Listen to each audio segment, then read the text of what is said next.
Joining এর ক্ষেত্রে আমার মনে হয় কারো কোনো প্রবলেম হয় না। আমি একটা লিঙ্কই দেওয়া, একটা লিঙ্ক দিয়ে সবাই জয়েন করার কথা।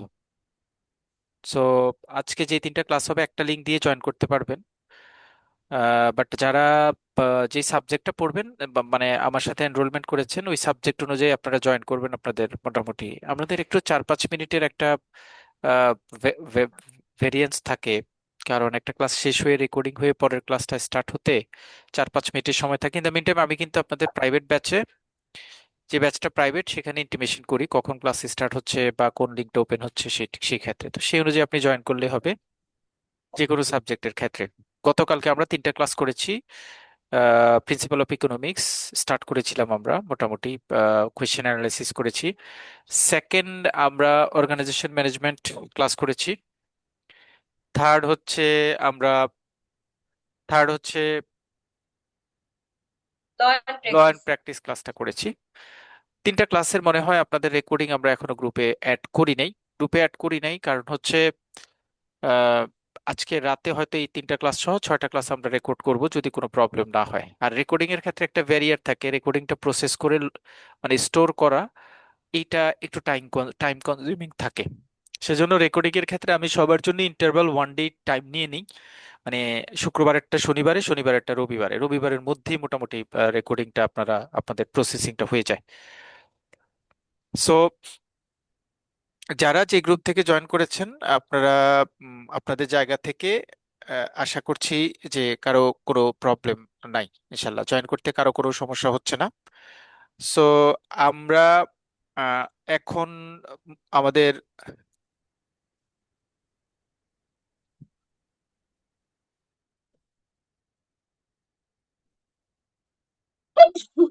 বাবা।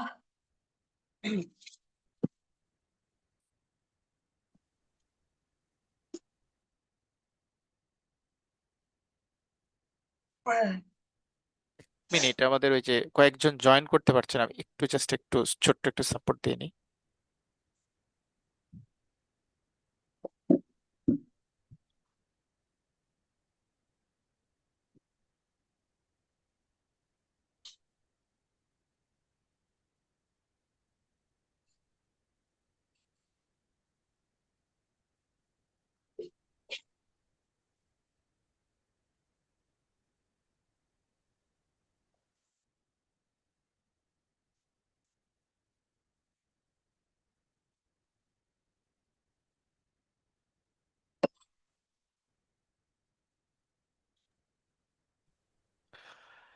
সো আমরা প্রথমে এখন আজকের ক্লাসটা হচ্ছে আমাদের এমএফএস টেকনিক্যাল সাবজেক্ট। হ্যাঁ, এমএফএস পাশ করাটা একটু টেকনিক্যাল ইস্যুজ আছে, আমরা আলোচনা করব। প্রথমে একটু টাইম কনজিউম হবে আমাদের, মানে কোয়েশ্চেন, বুকস কোথায় কি আছে সেগুলি নিয়ে একটু অ্যানালাইসিস করতে আমাদের সময় লাগবে। বাট এই অ্যানালাইসিসটা আমাদেরকে আমাকে বা আপনাকে একটু কোর্সটা সম্পর্কে জানতে হেল্প করবে এবং আপনাদের কনফিডেন্সটাকে এনরিচ করবে। I trust it. সো প্রথমে আমরা গত বছরের প্রশ্নটা নিব। আর অ্যাজ ইউজুয়াল অন্যান্য সাবজেক্টের মতো যখন আপনাদের গ্রুপে আমরা সিনপসিসটা অ্যাড করব, প্রিভিয়াস ইয়ারের সকল কোশ্চেনের পিডিএফ আমরা দিয়ে দিব গ্রুপে। সো আলাদা করে কারো কোশ্চেন কালেকশনে রাখার দরকার নেই। আর কোশ্চেন অ্যানালাইসিস করার আপনার দরকার নেই, কারণ আমাদের সাজেশনটা আপনাদের সকল কোশ্চেন অ্যানালাইসিস করে তৈরি হচ্ছে। সো এডিশনালি আপনাদের প্রেশার নেওয়ার দরকার নাই। শুধু আমরা মানে আপনাদের ওভারভিউর জন্য কোয়েশ্চেনটা একটু দেখা, যে কোয়েশ্চেন আসলে কেমন টাইপের হয়, সেগুলি থেকে কতটুকু আমাদের জানার মধ্য থেকে আসে, কতটুকু আসলে কিভাবে লিখতে হবে সেটা নিয়ে আমরা আলোচনা করছি। সেভেন্থ ব্যাংকিং প্রফেশনাল এক্সামিনেশন অর্থাৎ লাস্ট ইয়ারের এমএফএস কোয়েশ্চেনটার প্যাটার্নটা হচ্ছে এরকম, যেখানে 4টা ব্রড কোয়েশ্চেন্স ছিল।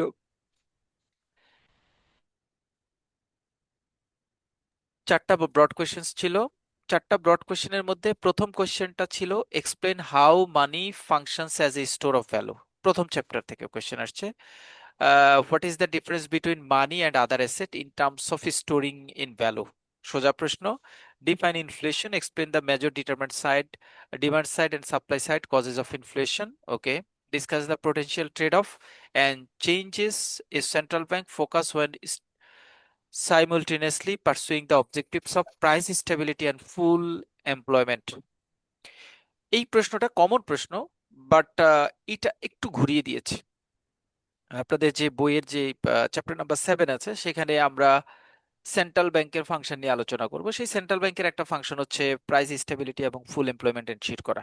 সো প্রাইস স্টেবিলিটি এবং ফুল এমপ্লয়মেন্ট এনশিওর করার ক্ষেত্রে ইনফ্লেশনের উপর কি ধরনের প্রভাব ফেলে, বা এটার দুইটার একসাথে ইফেক্ট ফেলতে গেলে ইকোনমিতে কি প্রভাব পড়ে, সেটা নিয়ে আসলে সি নাম্বার প্রশ্নটা দেওয়া। বাট এর এখানে একটা গ্রেট অ্যালার্মিং সিনারিও আছে, সেটা হচ্ছে এখানে এ এবং বি দুইটা হচ্ছে মডিউল এ থেকে প্রশ্ন দেওয়া, এবং সি নাম্বার হচ্ছে মডিউল মানে 7 থেকে প্রশ্ন দেওয়া। তার মানে মডিউল 1 এবং মডিউল 7কে কম্বাইন্ড করে প্রথম প্রশ্নটা তৈরি করা হয়েছে। এটা হচ্ছে আমার জন্য প্রথম প্রশ্নের সামারি মেসেজ। কোন প্রশ্ন কি বলেছে এটা সামারি মেসেজ না, মেসেজ হচ্ছে আসলে মানে ডিফারেন্ট টাইপস অফ চ্যাপ্টারকে কি এক করে প্রশ্ন করে। হ্যাঁ, এমএফএস এর ক্ষেত্রে প্রথম প্রশ্নটা দেখে এখন পর্যন্ত হ্যাঁ মনে হচ্ছে। দ্বিতীয় প্রশ্ন, state the advantage and disadvantage of cash payment system. Do you think interruptedly among the banks, MFS and e-wallet? এটা মডিউল দির স্ট্রেট ফরওয়ার্ড প্রশ্ন, সোজা প্রশ্ন। Define liquidity in financial institution. Why maintaining adequate liquidity is crucial for bank. Explain why do both surplus units as well as deficit units prefer indirect modes of finance over direct modes of finance. Module 3 থেকে C number প্রশ্নটা দিয়েছে, তার মানে 2 এবং 3 নম্বর মডিউলকে combined করে 2 নম্বর প্রশ্নটা করেছে। খুব টাফ না, এটা আমাদের পড়া প্রশ্ন, এটা আমরা পড়েছি, গত বছরও পড়েছি। এবং মডিউল বি তে মাত্র 2-3টা প্রশ্ন আছে। এই প্রশ্নগুলি থেকে, এবং এই প্রশ্ন সরাসরি পারে ডিরেক্ট কোয়েশ্চেন আসে না, এটা একটু ইনডিরেক্ট ঘুরিয়ে পেঁচিয়ে প্রশ্ন আসে, যেটা মানে এমএফএস বা মোবাইল ফাইন্যান্সিয়াল সার্ভিসেস এবং আদার মানে এটিএম, অন্যান্য ইস্যুস গুলি, ATM card, BFT and RTGS, তারপরে হচ্ছে কিউআর কোড, এই ইস্যুস গুলি নিয়ে 2 নম্বর চ্যাপ্টার। সেই চ্যাপ্টার 2 এবং 3 এই দুইটাকে ম্যাচ করে কোয়েশ্চেন নাম্বার 2টা সেট করা হয়েছে। ওকে, তার মানে এখানেও দুইটা অধ্যায়কে একত্রে সেট করা হয়েছে। 3, what are the difference between primary and secondary market? How does each serve the needs of the investors and issues? এটা 5 নম্বর মডিউলের প্রশ্ন। আচ্ছা, আপনাদের ধরেন চ্যাপ্টার কোথায় কি, কোন চ্যাপ্টার কোন ওয়ার্ড কোন জায়গায় কিভাবে লেখা, আমি কিন্তু মানে মোটামুটি সবই আমার জানা। দ্যাটস ওয়াই কোয়েশ্চেনটা এখানে দেখলে কিন্তু আমি বুঝতে পারি এটা কোন চ্যাপ্টারের কোথাকার প্রশ্ন। মানে আমি যেহেতু সাজেশন করা, সলিউশন করা, প্রশ্ন বানানো, বিভিন্ন এঙ্গেজমেন্টে থাকি, এই জন্য আমার আসলে প্রশ্ন দেখলেই বুঝতে পারি। আপনাদের জন্য হয়তো একটু টাফ হবে শুরুর দিকে, আপনারা তো এখনো সাবজেক্টটা বুঝতে পারছেন না। কিন্তু আমরা আসলে সামারিটা তৈরি করছি, প্রশ্ন সেটিংটা কিভাবে করে সেটা জানার চেষ্টা করছি বেসিকলি ফার্স্ট স্টেজে। সো 3 নম্বরের প্রথম প্রশ্নটা আসছে মডিউল 5 থেকে, briefly explain the objectives of Islamic banking, এটা আসছে 6 থেকে। Explain the permissibility of using Islamic credit card as per sharia principle, 6 থেকে। সো এগেইন 5 এবং 6 মিলিয়ে হচ্ছে 3 নম্বর প্রশ্ন। 4, briefly explain the quantitative credit control mechanism of a central bank, খুব ভালো প্রশ্ন, আমরা পড়বো। 7 নম্বর মডিউল থেকে আসছে, what are the limitations of pegged exchange rate system, 7 number module থেকে আসছে। What do you understand by central banks independence, 7 number module থেকে আসছে। আমি মনে হয় পরীক্ষার আগের দিনও ফাইনাল কথা বলার সময় বলছি, প্লিজ প্লিজ এই প্রশ্নটা আসবে। ইন্ডিপেন্ডেন্সির প্রশ্নটা কোনো জায়গায় ভালো করে লেখা নাই, কোনো গাইডে সুন্দর করে লেখা নাই, আপনারা এই এই প্যাটার্নে লিখবেন। আমরা এরকম আলোচনা করেছিলাম ইন্ডিপেন্ডেন্সির প্রশ্নটা, সেটাই সরাসরি আসছে। List few reform activities Bangladesh Bank has taken in recent times, very good questions, but এটা কন্টেম্পোরারি ইস্যুস, এটা আসলে মডিউল 7 এর কোয়েশ্চেন না, বাট মডিউল 7 রিলেটেড আর কি। বাংলাদেশ ব্যাংক আসলে কি কি ইনিশিয়েটিভস নিয়েছে, আপনারা রিসেন্ট ইস্যুস গুলিতে ইসলামী ব্যাংকগুলিকে একত্রিত করেছে, তারপরে হেয়ার কাট সিস্টেম প্রবর্তন করার চেষ্টা করা হয়েছে, তারপরে হচ্ছে বিভিন্ন ডিপার্টমেন্টকে তৈরি করার চেষ্টা করা হয়েছে, বিভিন্ন ধরনের যে সকল ইনিশিয়েটিভস নেওয়া হয়েছে, পজিটিভ নেগেটিভ সেটা কিন্তু বলে নাই, আপনাকে বলছে বাংলাদেশ ব্যাংক টোটাল ইকোনমিক রিফর্মের জন্য কোন কোন ইনিশিয়েটিভস গ্রহণ করেছে সেটা হাইলাইট করার জন্য। ভালো কোয়েশ্চেন, ডেফিনেটলি ভালো কোয়েশ্চেন। বিশেষ করে এখন হয়তো এই টাইপের কোয়েশ্চেন আর আসবে না, বাট ওই সময়টার জন্য এই কোয়েশ্চেনটা সুইটেবল কোয়েশ্চেন ছিল। 4 নম্বর কোয়েশ্চেনটা ফরচুনেট, পুরোটাই 7 নম্বর চ্যাপ্টার থেকে আসছে, বাট একটা কোয়েশ্চেন ইন্টেলেকচুয়াল কোয়েশ্চেন অ্যাড করেছে। ব্রড কোয়েশ্চেন্স যদি আমি সামারি করি, তাহলে ব্রড কোয়েশ্চেনের ক্ষেত্রে লাস্ট ইয়ারের কোয়েশ্চেন অ্যানালাইসিস করলে টোটাল ইস্যুটা কম্বাইন্ড হাইব্রিড কোয়েশ্চেন সিলেকশন হয়। মানে একটা চ্যাপ্টার থেকে সকল প্রশ্ন হবে, এটাকে প্রায়োরিটি দেওয়া যাবে না। আমি যখন কোনো একটা কোশ্চেন সেট করতে যাব, কোনো একটা কোশ্চেন অ্যান্সার করতে যাব, তাহলে এই চ্যাপ্টারের সাথে অন্য একটা চ্যাপ্টারকে মার্চ করতে পারে, এটাকে আমি ধরে প্রশ্ন পড়তে হবে। এখন কোন চ্যাপ্টারের সাথে কোনটাকে মার্চ করবে এটা কিন্তু আমি এখান থেকে বুঝতে পারবো না, আপনিও বুঝতে পারবেন না, এটা যিনি কোশ্চেন করেন তিনি বুঝতে পারবেন। কিছু কিছু সাবজেক্ট আছে যেমন ইকোনমিক্স, সেখানে কিন্তু মানে চ্যাপ্টার একটা চ্যাপ্টারের সাথে আরেকটা চ্যাপ্টারকে মানে কম্বাইন করে না, আলাদা আলাদা চ্যাপ্টার থেকে প্রশ্ন করে। এখানে আমরা দেখতে পাচ্ছি যে দুইটা চ্যাপ্টারকে ম্যাচ করে মার্চ করে মোটামুটি কোয়েশ্চেন করার চেষ্টা করা হয়। ওকে, প্রথম পার্টটা গেল ম্যাথ। এমন একটু M2 ম্যাথ আসছে, এটা প্রথম চ্যাপ্টারের ম্যাথ, এটা আমরা এই ম্যাথটা আমরাও করব। সেকেন্ড হচ্ছে ইন্টারেস্ট রেট দিয়ে একটা ম্যাথ আসছে, suppose the interest rate of a taxable profit tax বন্ডের ম্যাথ আসছে, এটা মডিউল 6 থেকে ম্যাথটা আসছে। A commercial bank facing a temporary liquidity crunch approaches to Bangladesh Bank and borrower এত থ্রু এত এত days complete the repo interest rate, এটা রেপো ইন্টারেস্ট রেট নিয়ে একটা ম্যাথ আসছে, এটাও 5 নাম্বার চ্যাপ্টার, পাঁচ, দুইটাই 5 নাম্বার চ্যাপ্টার, মানে বন্ডের যে চ্যাপ্টারটা আছে সেখান থেকে আসছে। সো বন্ডের চ্যাপ্টার থেকে একটা প্রশ্ন আসছে, আর 1 নাম্বার মডিউল থেকে একটা চ্যাপ্টার আসছে। আপনাদের ম্যাথের পার্ট মূলত এই দুইটা চ্যাপ্টারেরই। আপনাদের একটু পরে আমরা যখন বই অ্যানালাইসিস করব তখন দেখব টোটাল 7টা মডিউলের মধ্যে 2টা মডিউল ডিরেক্টলি ম্যাথ রিলেটেড। এই ডিরেক্ট মডিউল হচ্ছে, একটা হচ্ছে মডিউল এ আর একটা হচ্ছে মডিউল 5। একটা হচ্ছে বন্ডের চ্যাপ্টার আর একটা হচ্ছে মানি চ্যাপ্টার। মানি চ্যাপ্টার মানে হচ্ছে M1 M2 চ্যাপ্টারটা, যেটা আমরা মডিউল এ তে আলোচনা করব। সো ম্যাথ অ্যাবনর্মাল বলা যাবে না, যদি না এখানে দুইটা জিনিসকে, এবং প্রতিবার এই কাজটা করে ওরা পরীক্ষার সময়, যেমন এর আগের কখনো প্রতিবারই পরীক্ষা M1 M2 রিলেটেড জায়গাতেই স্টপ থাকতো, এখানে দেখেন আবার নতুন করে অ্যাড করেছে calculate standard monetisation ratio, calculate the adjusted monetisation ratio. সত্যি কথা বলতে গেলে এই দুইটা রেশিও নিয়ে এই ধরনের ম্যাথ এর আগের কখনো কোনো পরীক্ষা আসেনি। কথা ভালো করে শোনা ভাইয়া যাচ্ছে না। ভাইয়া সাউন্ডটা একটু কথা ডাউন হয়ে গেছে, মাইক্রোফোনটা মনে হয় মামুন ভাই, আমি আবার ঠিক করেছি, এখন মনে হয় শোনা যাচ্ছে, ক্লিয়ার আছে? হ্যাঁ ঠিক এক- আছে। ওকে। আমরা বিভিন্ন সময় না মানে অনেক ফেসবুক গ্রুপ বা বিভিন্ন জায়গায় না অ্যাড দেখি যে আমার এই প্রশ্ন ফুল কমন, এই প্রশ্ন ফুল কমন। এই প্রশ্নটা আসলে কারোরই কমন পড়ে নাই এক্সেপ্ট 4 ছাড়া। এই দুইটা, যদিও ফর্মুলাটা একদম ছোট, জাস্ট 1 মিনিটের কাজ, রেশিওর উপর একটা মান বসাবেন, নিচে একটা মান বসাবেন, কিন্তু M1 M2 রিলেটেড ম্যাথের সাথে এই দুইটা ফর্মুলা অ্যাড করার কোনো কম্বাইন্ড ম্যাথ আমাদের কোনো বইতে নাই। তার সাউন্ড মানে, অনেক কমে গেছে, কথা শোনা যাচ্ছে না। তার মানে এই জায়গাটা আপনাদের কমপ্লিটলি বাইরে থেকে আসছে। হ্যাঁ, এইটুকু জায়গা। সো কেউ যদি এই ম্যাথটা দিতে চান, ম্যাথের আসলে এ নাম্বার ওয়ানটা সবার কমন পড়েছে, মানে আমরা পড়িয়েছি সবার কমন পড়েছে, বাট বি আর সিটা একটু চেঞ্জেবল, একটু চেঞ্জেবল। সাপোজ দ্য ইন্টারেস্টেড, এই ম্যাথটা কমন, হ্যাঁ এটা কমন, কোন এবং এটা কমন এবং ইম্পর্টেন্ট ম্যাথ, এটা কমন ম্যাথ। সো কেউ আছে যে M1 M2 মিলিয়ে, এখন সাউন্ড কম হওয়ার কথা না, এখন সাউন্ড ঠিক থাকার কথা, আমি যদি ভুল না করি।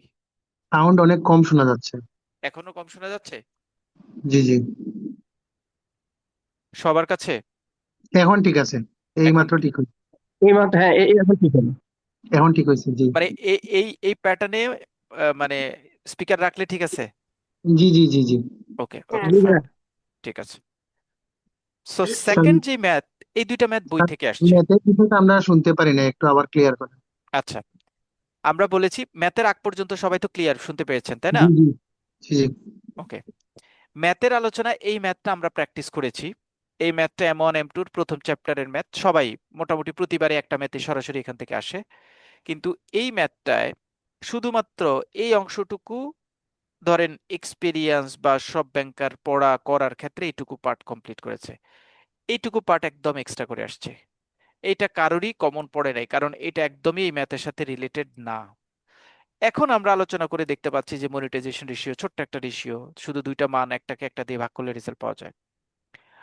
তারপরে অ্যাডজাস্টেড মনিটাইজেশন রেশিও ছোট্ট একটা পাত, বাট মূল পরীক্ষায় আসলে এতটুকু জিনিস আমাদের কারোরই কমন পড়ার কথা না, এবং এটা কারোরই কোনো কোনো যারা যত ধরনের কোয়েশ্চেন সাপ্লাই দেয়, বই তৈরি করেছে, কোয়েশ্চেন দিয়েছে, সবাই এইটুকু জিনিস আসলে এই কোয়েশ্চেনের সাথে অ্যাড করে নাই।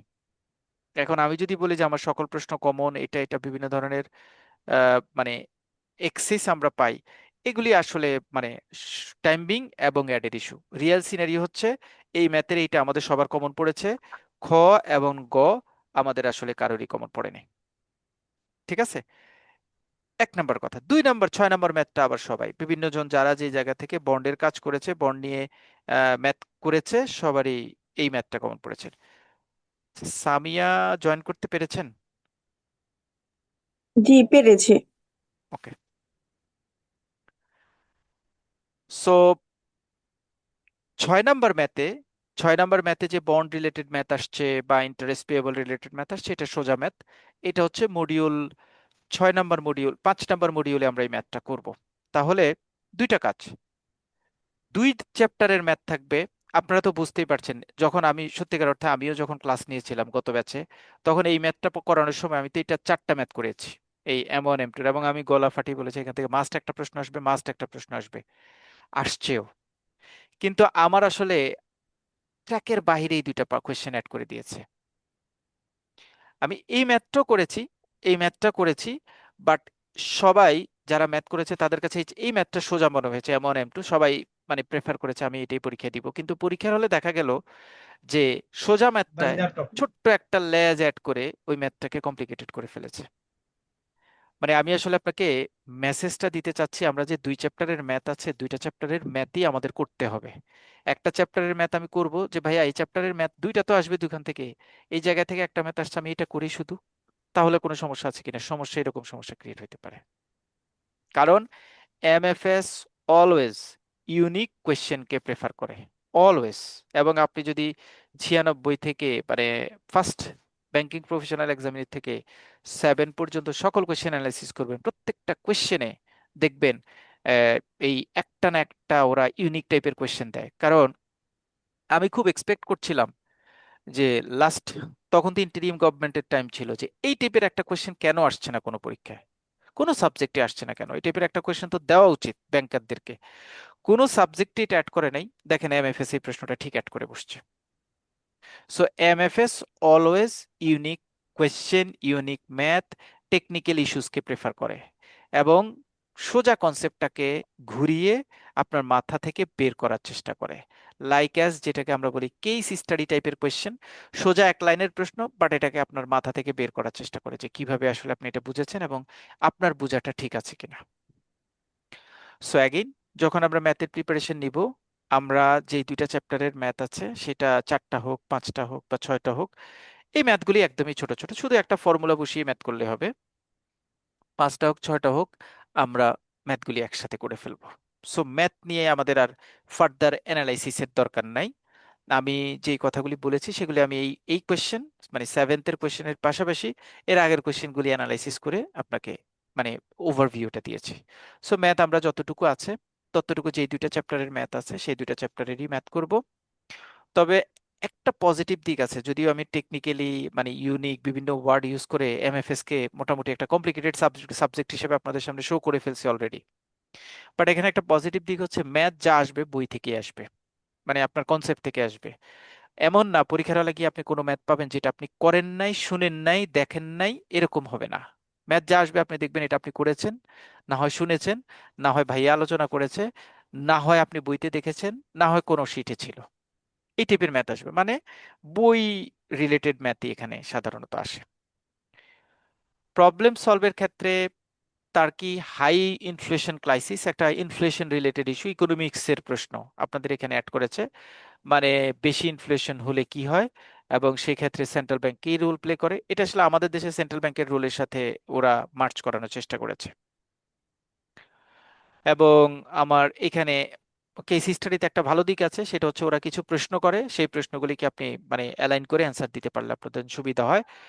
ডিজিটাল পেমেন্ট এবং এমএফএস এক্সপেনশন ইন বাংলাদেশ, সোজা প্রশ্ন, যে কেউ 8 নাম্বার কেস স্টাডিটা বানিয়ে বানিয়ে লিখতে পারে, কোনো সমস্যা নাই।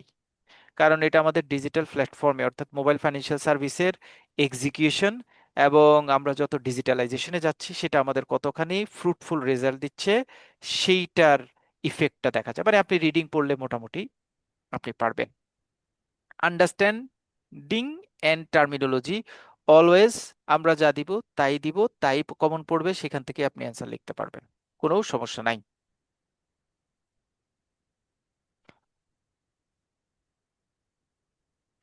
শর্ট কোয়েশ্চেন এনি ফাইভ হলে এটা আমাদের জন্য ভালো। এনি 5 হলে এটা আমাদের জন্য ভালো। এনি 10 ঝামেলা, এনি 10 ঝামেলা। এনি 10 হলে ঝামেলা হচ্ছে, আগেই বলেছি আমি অন্য সাবজেক্টের ক্ষেত্রে, ইকোনমিক্সের ক্ষেত্রে বলেছি যে 10 বললে ওখানে কোনো অপশন থাকে না, 10টাই অ্যান্সার করতে হয়, ছোট করে লিখতে হয়, বাট কোনো কারণে 10টা প্রশ্ন, একটা দুইটা প্রশ্ন তো আপনার কমন নাও পড়তে পারে, খুব স্বাভাবিক। বাট যখন প্রশ্ন থাকবে ব্রিফলি অ্যান্সার এনি ফাইভ আপনার কমন পড়বেই। সো এইখানে এনি 5 যেই প্রশ্নগুলি দিয়েছে এই প্রশ্নগুলি মোটামুটি এখান থেকে 5টা কোয়েশ্চেন ইজিলি বের করা যায়, আপনি দেখবেন নিজে নিজে কভার করা যায়। বাংলা পার্ট, ইংরেজি অংশটাকে বাংলা করেছে, ম্যাথ ডেফিনেটলি ভালো, ইংরেজি ম্যাথটাকে বাংলা করেছে, এবং ভেরি গুড স্টাডি যে কেস স্টাডিটাও একদম বাংলা করা। সুতরাং এমএফএস এ কেউ যদি মনে করেন যে ভাই আমি বাংলা পরীক্ষা দিতে পারি, মানে খুব ঝামেলা নাই, আপনি বাংলা পরীক্ষা দিতে পারেন। কারণ এখানে বাংলা ইংরেজি, ইংরেজির সাথে বাংলা মিলিয়ে আপনাকে প্যাচে ফেলানোর মতো অবস্থা আমি কোয়েশ্চেনে দেখি না। যেহেতু বাংলা কেস স্টাডি দেওয়া আছে, আপনি কেস স্টাডিটা বাংলা পড়ে তারপর আপনার মতো করে অ্যান্সার দিতে পারবেন। হাওয়েভার যারা ইংরেজিতে পরীক্ষা দিবেন, আপনাদের কাছে রিকোয়েস্ট হচ্ছে এমএফএস এর ক্ষেত্রে, আমি সব সাবজেক্টে কিন্তু আপনি এই অপরচুনিটি পাবেন না যে কেসটা বাংলা দেয়, এরকম কিন্তু আপনি সব সাবজেক্টে পাবেন না। সো যেহেতু এমএফএস এ যেমন একটু পরে যারা অ্যাকাউন্টিং ক্লাস করবেন দেখবেন ম্যাথের সব অংশ বলা আছে, ইংরেজি অংশ দ্রষ্টব্য। একটু পরে যারা অ্যাকাউন্টিং ক্লাস করবেন তারা দেখবেন। বাট এখানে যেহেতু বাংলা অংশটা দেওয়া আছে, যারা ইংরেজিতে পরীক্ষা দিবেন তাদের কাছে রিকোয়েস্ট যে আপনারা প্রথমে বাংলা কেস স্টাডিটা পড়বেন। মানে আমি আপনাকে এটা আন্ডার এস্টিমেট করছি না যে ভাই আমি ইংরেজি পরীক্ষা দিব, কি বলেন আপনি বাংলা পড়তেন। আমি বলছি যে আপনি কেস স্টাডিটা প্রথমে বাংলা একবার পড়ে তারপরে আপনি ইংরেজি পড়ে তারপরে আপনার মতো করে ইংরেজি লেখেন। বাট একটা রিকোয়েস্ট যে আপনি কেস স্টাডিটা প্লিজ একটু বাংলায় পড়ে তারপরে ইংরেজিটা পড়ে ইংরেজিতে লেখার চেষ্টা করবেন। সো কেস স্টাডি ডান, মানে গতবারের কেস স্টাডি সুপার, অ্যাটলিস্ট 8 নম্বর কেস স্টাডি সবাই সুন্দর করে লিখতে পারছে। কেউ যারা বাংলা পড়ে তারপরে লিখতে গিয়েছে তাদের মাথা থেকে অনেক নতুন নতুন আইডিয়া জেনারেট হয়েছে। হ্যাঁ, আইডিয়া জেনারেট হয়েছে। সো খুব বেশি টাফ হয়েছে কোয়েশ্চেন এটা বলা যাবে না। তবে ম্যাথের ক্ষেত্রে একটা জিনিস একটু মাথায় রাখতে হবে, যারা বাংলা পরীক্ষা দিবেন, দেখেন এটা বাংলার জন্য না, সকল সাবজেক্টের জন্য একটা রুল অফ থাম, সেটা হচ্ছে পার্ট খ, গাণিতিক সমস্যা। আপনি তো বাংলা পরীক্ষা দিচ্ছেন, তাহলে আপনি 2 নম্বর প্রশ্ন মানে ম্যাথ যখন অ্যান্সার করতে যাবেন তখন আপনি লিখবেন পার্ট খ 5 নং কোয়েশ্চেন। মানে আপনি বাংলা লিখছেন এবং তারা বাংলা প্রশ্ন লিখেছে, তো সুতরাং আপনার কিন্তু এগুলি সব বাংলায় লিখবেন, এগুলি কিন্তু ইংরেজি লেখা যাবে না। আমি নিজে চেক করেছি যে এরকম প্রবলেমের কারণে আপনার অনেকের মার্কস কাটা যায়। কারণ আমরা তো ব্যাংকিং লাইফ বা আমাদের সকল অ্যাক্টিভিটিতে কিন্তু আমরা ইংরেজি ব্যবহার করি, ইভেন আমার মোবাইল টাইপিং, মোবাইল মেসেজিং সকল কিছু ইংরেজিতে করি ম্যাক্সিমাম ক্ষেত্রে। আমরা যারা ধরেন যারা মানে বাংলা ইউজ টু বা এটা এটা আমরা ম্যাক্সিমাম ইংরেজিতে করি, কারণ আমাদের অফিসিয়াল কনভারসেশন, অফিসিয়াল মেইলিং, অন্যান্য জিনিসগুলো ইংরেজির সাথে, কারণ আমরা ইংরেজির সাথে ট্যাগ করা থাকে। সো ইংরেজিটা আমার মাথায় মানে অ্যাড করানো আছে যে ইংরেজি। এখন আমি যখন এই প্রশ্ন দেখি তখন আমি কি করি, এই প্রশ্নটা না দেখে এগুলি তো বাংলা লিখেছি, ম্যাথটা কি করে হুট করি এই এই এই জায়গা থেকে ম্যাথটা লিখি, এই অংশটাকে পড়ে ম্যাথটা লিখি, মানে 28 এরকম লিখি, 42 এরকম লিখি, এরকম লিখি। ইট ইজ রং, কমপ্লিটলি করা যাবে না। কখন করতে পারবেন?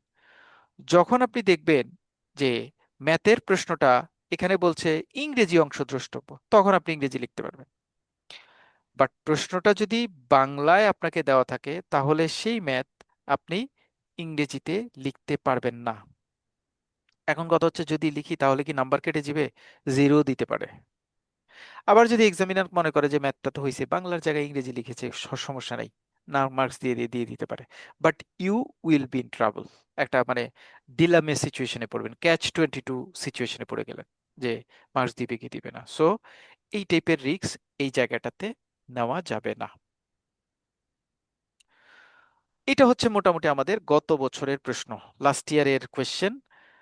আমি যদি লাস্ট ইয়ারের পাশাপাশি তার আগের ইয়ারের কোয়েশ্চেনগুলি দেখি, আমি আসলে ফোকাস করার চেষ্টা করছি পয়েন্ট ইতে আসলে কোন টাইপের অ্যাক্টিভিটিসকে তারা পারফর্ম করে, মানে চেক করে, সেইটা যদি একটু মুভ করার চেষ্টা করি তাহলে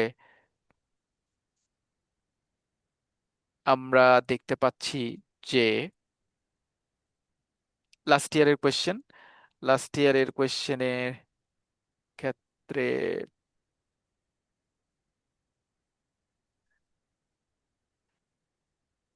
আমাদের সিক্স ব্যাংকিং প্রফেশনাল এক্সামিনেশন, না এটা হচ্ছে সিক্স ব্যাংকিং প্রফেশনাল এক্সামিনেশন, গত বছরের আগের বছরের প্রশ্ন, মানে আপনাদের যে নতুন সিলেবাস প্রথম বছর, একটু মনে হয় ব্লার হয়েছে।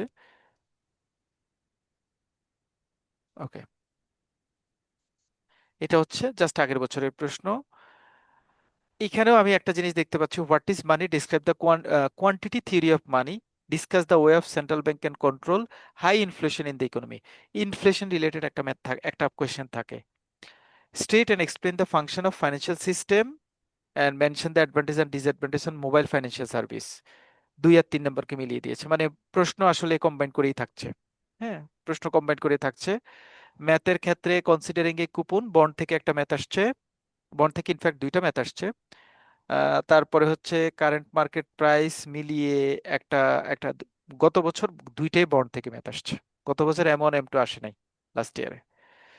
প্রবলেম সলভিং এর ক্ষেত্রে হাইপার ইনফ্লেশন, একদম ইনফ্লেশন রিলেটেড ম্যাথ, মানে কোয়েশ্চেন আমরা দেখেছি সেভেন্থেও কিন্তু ইনফ্লেশন রিলেটেডই কোয়েশ্চেন ছিল, এখানেও ইনফ্লেশন রিলেটেড একটা কেস স্টাডি আসছে।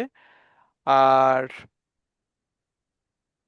প্রথম কেস, দ্বিতীয় কেসে from cattle to crypto how money power modern economics, মানে ক্রিপ্টোকারেন্সি মডার্ন যে টেকনোলজি নিয়ে মানে কোয়েশ্চেন এটা। মোটামুটি মোটামুটি একটু ট্রিকি কেস স্টাডি, হাই থটের কেস স্টাডি।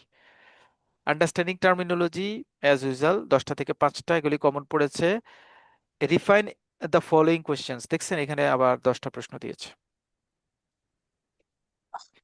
মানে এমএফএস এর ক্ষেত্রে আপনাদের প্রিপারেশন নেওয়ার ক্ষেত্রে পার্টিতে 2টা পার্টি কভার করতে হবে। 2 মার্কস টাইপের যদি দেয় তাহলে সেটাও আসতে পারে, শর্ট কোয়েশ্চেন্স টাইপের যদি দেয় সেটাও আসতে পারে। আর অন্যান্য ইয়ারের কোয়েশ্চেন এখানে দেওয়া আছে, আমরা সাজেশন তৈরি, আমাদের সাজেশনে আমরা সেগুলিকে অ্যাড করব। আমরা আর আপনাদের মানে আলোচনার মধ্যে আমরা সেটা অ্যাড করাতে চাচ্ছি না। আমরা এবার চ্যাপ্টারগুলি নিয়ে একটু আলোচনা করব যে কোন কোন চ্যাপ্টার থাকছে, আমাদের কোন কোন চ্যাপ্টার থাকছে এবং কোন চ্যাপ্টার কতখানি আমার জন্য ইম্পর্টেন্ট, কোন কোন চ্যাপ্টার থাকছে এবং কোন চ্যাপ্টার আমার জন্য কতখানি ইম্পর্টেন্ট। সো প্রথমে আমি বইটা একটু ওপেন করি, আইবিবির যে বইটা আছে সেই বইটা একটু ওপেন করি। মানে আমি একটু কনসেপ্ট নেওয়ার চেষ্টা করছি যে কোন চ্যাপ্টারের সাথে আমার আসলে কতটুকু অ্যালাইনমেন্ট করা যাবে, আমি কতটুকু বুঝবো, আমার আসলে কোন চ্যাপ্টারটা কতটুকু ভালো করে মনে রাখতে হবে।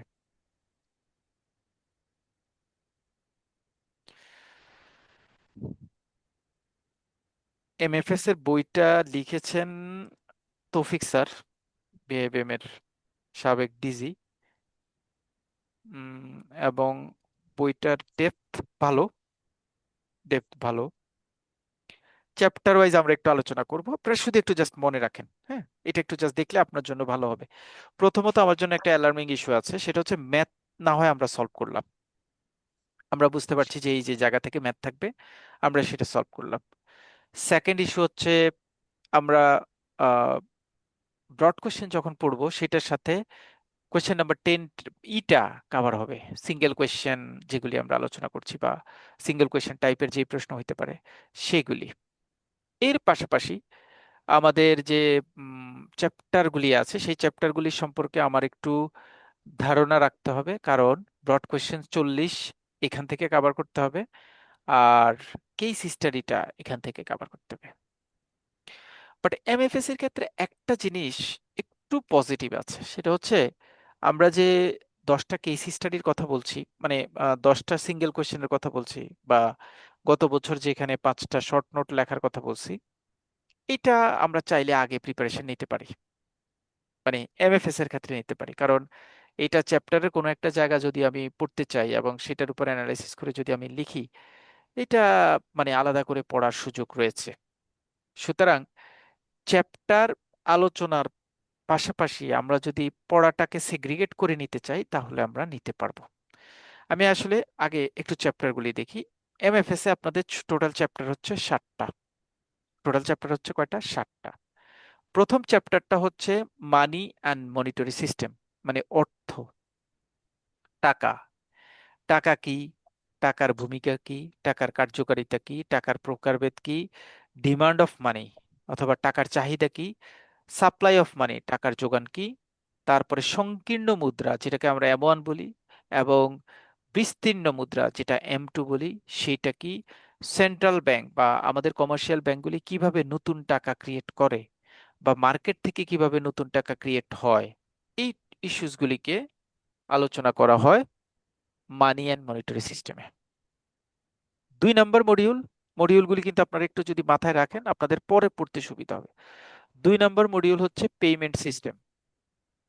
আমাদের দেশে যত ধরনের পেমেন্ট সিস্টেম আছে, নগদ, বিকাশ থেকে শুরু করে card, cheque, debit card, credit card, mobile financial system, online, offline banking, BEFTN, RTGS, NPSB, QR অথবা অন্য কোনো মেথড, মডার্ন কোনো মেথড, সকল জিনিসগুলিকে একত্রে আলোচনা করা হয় পেমেন্ট সিস্টেমে। এই একটা চ্যাপ্টার, যে চ্যাপ্টারটা আপনি যদি পরীক্ষার হলে পড়ে না যান তাও এই চ্যাপ্টার থেকে প্রশ্ন আসলে আপনি লিখতে পারবেন। জাস্ট ট্রাস্ট মি, মানে চ্যাপ্টারটা খুব বেশি কঠিন না। আমরাও মনে হয় 2টা বা 3টা প্রশ্ন পড়বো এখান থেকে হাইয়েস্ট। 3 নম্বর মডিউল হচ্ছে ফাইন্যান্সিয়াল সিস্টেম।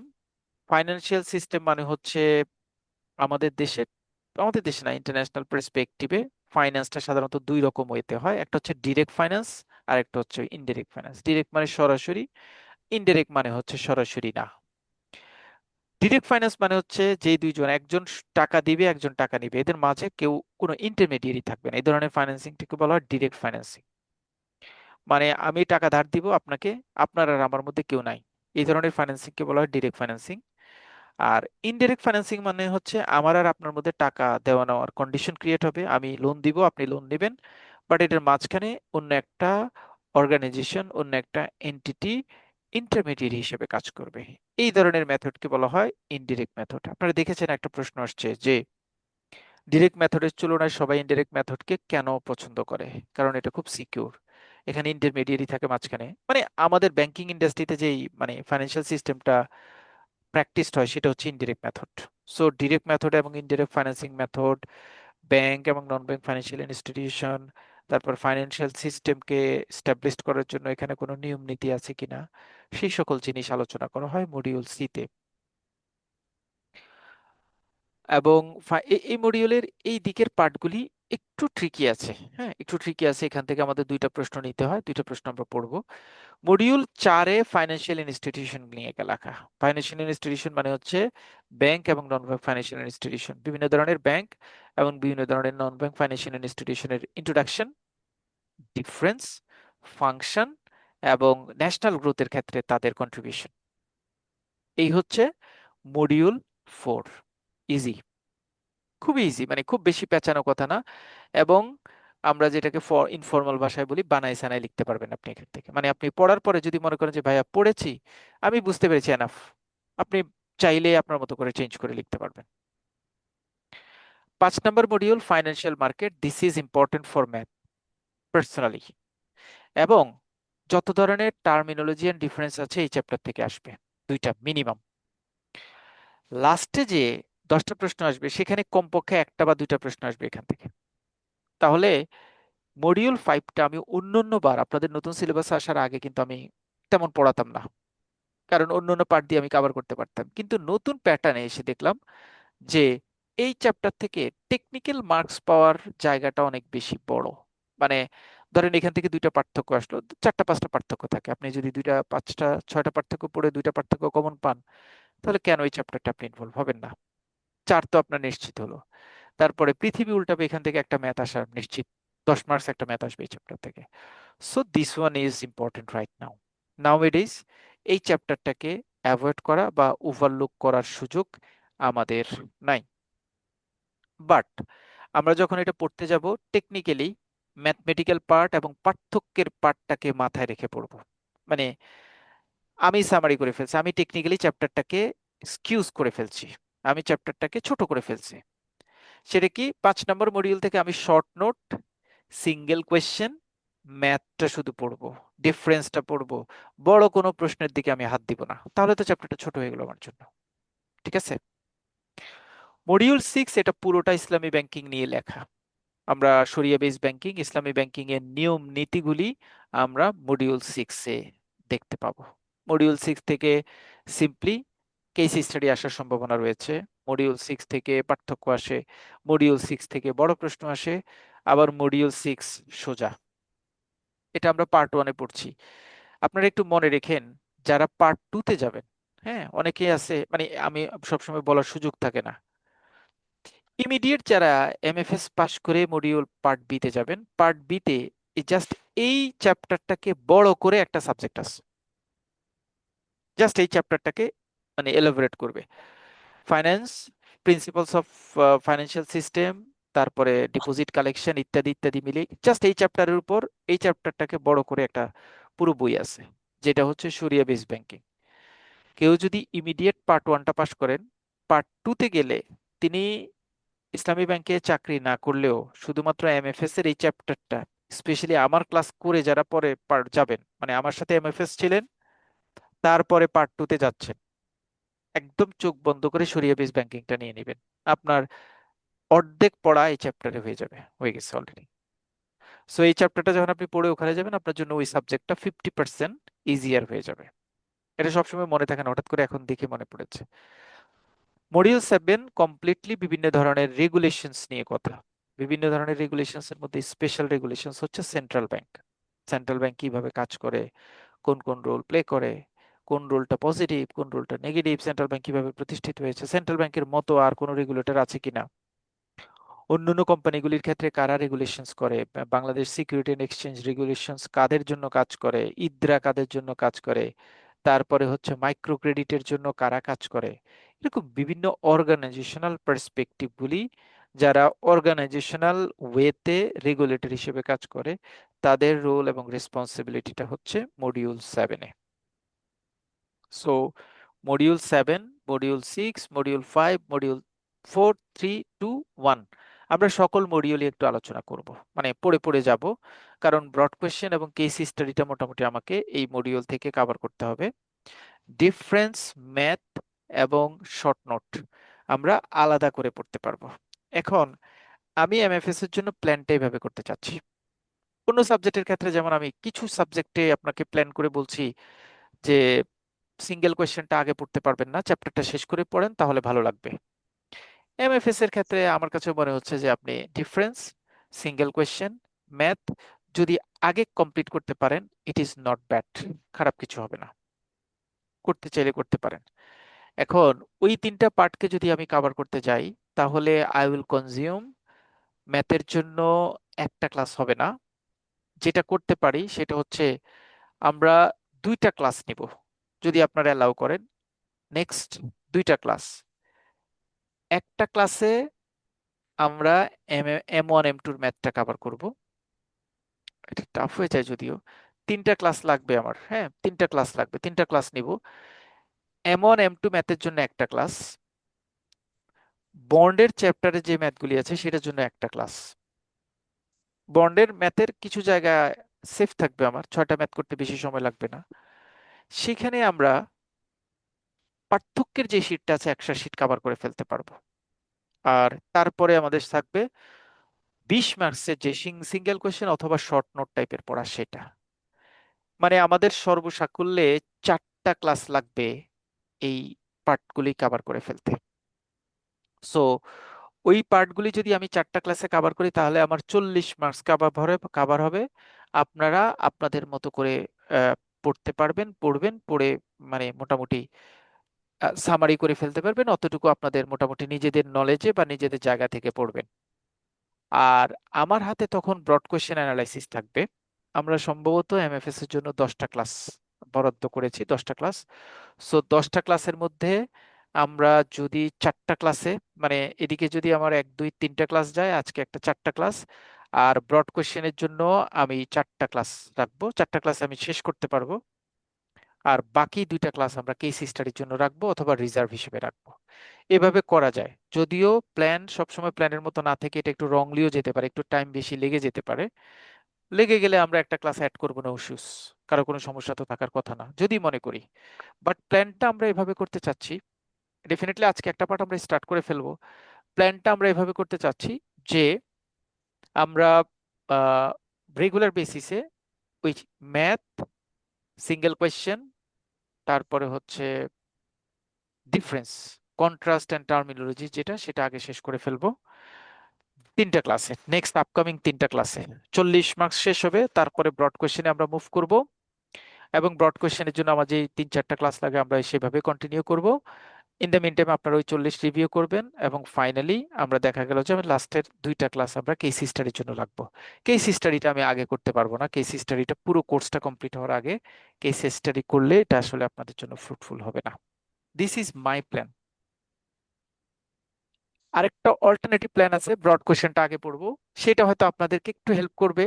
যখন আমরা সিঙ্গেল কোয়েশ্চেন পড়বো, ডিফারেন্স পড়বো, তখন আপনাকে আমি পড়ানোর সময় বলবো এই চ্যাপ্টারে পড়ে আসছি, তখন আপনি বলবেন যে হ্যাঁ ভাইয়া চ্যাপ্টারে পড়ে আসছেন, এটা আমাদের এখন বুঝে বুঝে পড়তে সুবিধা হবে। এটা একটা অ্যাডভান্টেজ পাবেন যদি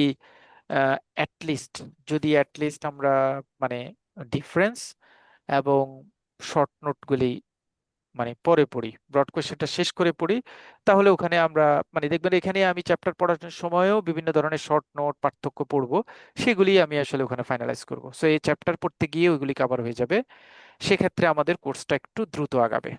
বাট একটা টেনশন কাজ করবে যে শর্ট নোট এবং ডিফারেন্সগুলি এখনো শেষ হয়নি, এটা শেষ হলে আমার একটা বড় অংশ শেষ হয়ে যেত এবং ভালো মার্কস পাওয়ার একটা মানে অপরচুনিটি ক্রিয়েট হয়ে যেত। অনেকের ভিতরে এটা কাজ করে, এই জন্য আমি এবার একটু স্ট্র্যাটেজিটা চেঞ্জ করতে চাচ্ছি, যদি আপনারা এলাও করেন যে হ্যাঁ ঠিক আছে ভাইয়া ওই পার্টটা আপনারা আগে করেন। বলেন আমরা কোন ভাবে এগুলে ভালো হবে? জি জি, আপনি যেভাবে ভালো মনে করেন, আমরা অসুবিধা নেই আমাদের। তবে ভাইয়া প্রথমে যে প্ল্যানটা বলছিলেন ওটাও খারাপ হবে না ভাইয়া। মানে যদি সিঙ্গেল কোয়েশ্চেন ওগুলি যদি আগে শেষ করে ফেলি, এটা তাই না? ম্যাথ সিঙ্গেল কোশ্চিন গুলো এগুলো আগে শেষ করলে। আগে শেষ করলে, আমি গত বছর আসলে আমাদের সাথে যারা ছিলেন অনেকেই শেষের দিকে একটু মানে স্ট্রাগল করেছেন, এই জন্য আমি এবার মানে আমিও প্রেফার করছি এটা কভার করে ফেলি, অ্যাটলিস্ট ম্যাথ, সিঙ্গেল কোয়েশ্চেন এগুলো যদি আগে শেষ করে ফেলি, ব্রড কোয়েশ্চেন টেনে আমরা শেষে 1 2টা ব্রড কোয়েশ্চেন কমাই ফেললে কোনো অসুবিধা হবে না। কিন্তু ম্যাথ তো আসলে শেষে জোর করে আপনাকে মানে বোঝানো যাবে না, আপনি তখন তো এমনি লোড থাকবেন। আমি যদি বলি ম্যাথের জন্য এটা এটা এটা এটা পড়েন, তখন আপনি নিজেই বলবেন যে ভাইয়া শেষে এসে একটু স্ক্যাটার্ড হয়ে যাচ্ছে। এই স্ক্যাটার্ড ম্যাথের পার্ট ওয়েটাকে, গুলো একটু আগে শেষ করলে ভালো হয়। হ্যাঁ ম্যাথের পার্টগুলি আগে শেষ করলে ভালো হয়। ওকে, তাহলে আমরা এই পার্টটাই এই প্ল্যানই করি যে আমরা মানে ম্যাথটা এবং সিঙ্গেল নোট ডিফারেন্সগুলি আগে শেষ করে ফেলি। যেই 3টা ক্লাসের প্ল্যান করছি নেক্সট আপকামিং, সেই 3টা ক্লাস আমরা এটা কভার করি, তারপরে আমরা ব্রড কোশ্চেনের আলোচনাতে যাব চ্যাপ্টার ওয়াইজ। ঠিক আছে, ক্লিয়ার? এটা ঠিক আছে জি। জি ভাই। ঠিক আছে ভাই। আর কেউ কিছু বলবেন? কারো কোনো আইডিয়া আছে, এডিশনাল আইডিয়া? না না না ভাই, এইটাই করো। Okay fine. ব্রড কোশ্চেনের যেই পার্টে আমরা আলোচনা করব, বা ব্রড কোশ্চেনের যেই পার্টে আমরা মানে মোটামুটি আলোচনা করতে চাই, বা যেই পার্টে আমরা আমাদের ডিসকাশনটা নিব, আমাদের একটা চ্যাপ্টার আমরা একটু আলোচনা করে আগাই, যে যে চ্যাপ্টারটা মোটামুটি আমাদের কাছে মানে ইজিয়ার মনে হবে, খুব বেশি ঝামেলার মনে করবো না আমরা। আগানো প্রশ্নটাও পড়া শেষ হওয়া মানে আমাদের জন্য শেষ হওয়া। সো আমরা একটু যেই 7টা চ্যাপ্টার আছে, মোটামুটি আমরা ধারণা নিতে পেরেছি যে আমাদের এই 7টা চ্যাপ্টারে কি কি আছে, বা এই 7টা চ্যাপ্টার আমার জন্য আসলে কতখানি ফ্রুটফুল হবে, কোথায় কি আছে। আমরা যে আলোচনাটা করছি সেটা থেকে আমার কাছে মনে হচ্ছে যে আমরা যদি 1 2টা প্রশ্ন অ্যাড করে পড়তে পারি, আমরা মোটামুটি এগোতে পারি, সমস্যা নাই।